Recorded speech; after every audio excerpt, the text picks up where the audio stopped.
नमस्कार, मैं हूँ शालिनी और आप देख रहे हैं बीबीएन भव्य भारत न्यूज।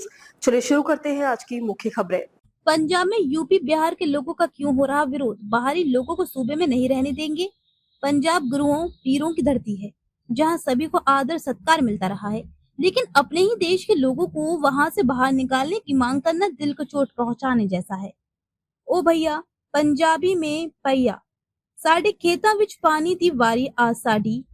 ओ भैया ट्रैक्टर कड, ओ भैया चा बढ़ा दे, ओ भैया साड़ी दाल विच तड़का लगा दे। ऐसी आवाजें पंजाब के अधिकतर गांव पिंडों में सुनाई देती हैं। यूपी बिहार में किसी को भैया कहना जहां आदर और सम्मान का भाव दिखाता है, वहीं पंजाब में भैया ऐसे लोगों को कहा जाता है जो दूसरे राज्यों से इस सूबे में आए हैं। ऐसे लोग अपनी रोजी रोटी कमाने के लिए बड़ी संख्या में पिछले कुछ सालों में पंजाब आए और यहीं के कल्चर में घुल मिल गए। बहुत सारे लोग ऐसे हैं जो पंजाबी सभ्याचार, पंजाबी बोली और सिख धर्म के रीति रिवाजों को जानने, पहचानने और सम्मान देने लगे। लेकिन पिछले कुछ सालों से पंजाब में भैया यानी प्रवासियों के खिलाफ जोर शोर से आवाज उठ रही है। कहा जा रहा है कि पंजाब में हो रहे अपराधों में प्रवासियों का हाथ है। ये लोग अपराध करते हैं और इस वजह से पंजाब का माहौल खराब हो रहा है। 9 सितंबर को पंजाब के होशियारपुर में 5 साल के बच्चे की हत्या कर दी गई।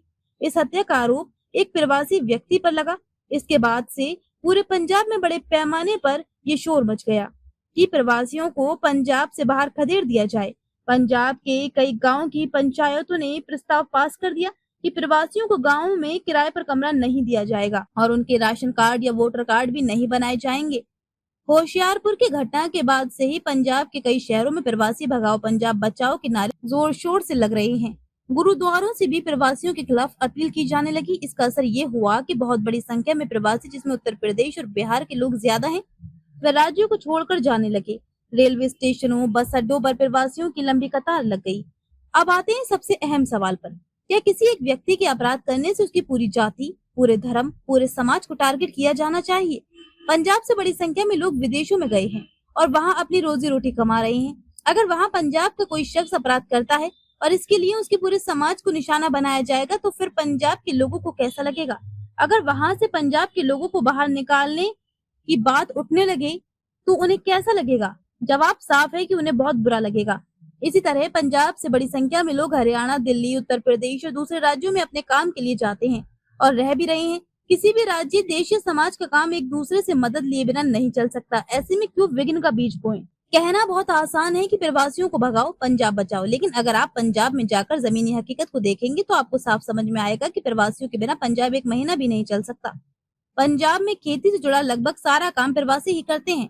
इसके अलावा फैक्ट्रियों के काम, घरों के काम में भी प्रवासियों की अहम भूमिका है। बड़ी संख्या में यूपी, बिहार और कई अन्य राज्यों के लोग पंजाब में 30 से 40 सालों से रह रहे हैं और वे पंजाब को छोड़कर नहीं जाना चाहते। ये जो नफरत का माहौल बना है, इससे प्रवासियों में बहुत ज्यादा डर है। प्रवासी यूट्यूब चैनलों के सामने इस बात को खुलकर कहते हैं कि जिसने अपराध किया है उसे सख्त सजा दी जाए, लेकिन इसका दोष सारे प्रवासियों के मत्थे न मढ़ा जाए, सभी को इसके लिए दोषी न ठहराया जाए। पंजाब में कई गांवों के सरपंचों का कहना है कि प्रवासी मजदूर यहां आए, काम करें और उसके बाद वापस चले जाएं। उन्हें यहां पक्के तौर पर रहने की अनुमति नहीं दी जाएगी। उन्होंने पंजाब सरकार से भी मांग की है कि ऐसा कानून बनाया जाए जिससे बाहर के लोग पंजाब में जमीन नहीं खरीद सकें और बिहार से आने वाले लोगों की जांच पड़ताल की जानी चाहिए। तमाम यूट्यूब चैनलों पर पंजाब के गरम ख्याली लोगों के बयान चल रहे हैं कि प्रवासियों को यहाँ पर किराए का कमरा ना दिया जाए, इन्हें जमीन ना बेची जाए और इनका किसी तरह का आईडी प्रूफ पंजाब में नहीं बनाया जाना चाहिए।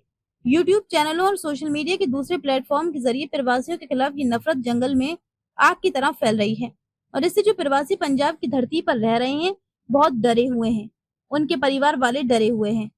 पिछले कुछ दिनों में पंजाब में जिस तरह का माहौल प्रवासियों के खिलाफ बनाया गया है, वह समाज को तोड़ने और बांटने वाला है।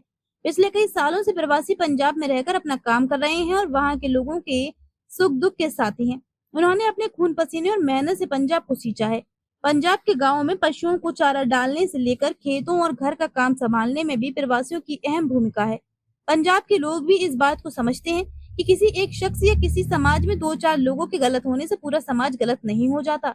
इसलिए कुछ आवाजें प्रवासियों के पक्ष में सुनाई दी हैं, लेकिन इस तरह का माहौल पंजाब के अंदर बनाया जाना, जो एक बॉर्डर स्टेट है जिसकी 550 किलोमीटर लंबी सीमा पाकिस्तान से लगती है और जो लंबे समय आतंकवाद का शिकार रहा है, वहां पर कतई ठीक नहीं है। पंजाब गुरुओं पीरों की धरती है, जहां सभी को आदर सत्कार मिलता रहा है, लेकिन अपने ही देश के लोगों को वहां से बाहर निकालने की मांग करना दिल को चोट पहुंचाने जैसा है। पंजाबी और प्रवासी समाज के जिम्मेदार और समझदार लोगों को मिलजुल कर इस मसले को हल करना चाहिए। तो अभी तक के लिए इतना ही। मैं शालिनी आपसे विदा लेती हूँ। अगली खबर में फिर मुलाकात होगी एक और खास खबर के साथ। तब तक के लिए बने रहिए BBN भव्य भारत न्यूज के साथ। नमस्कार।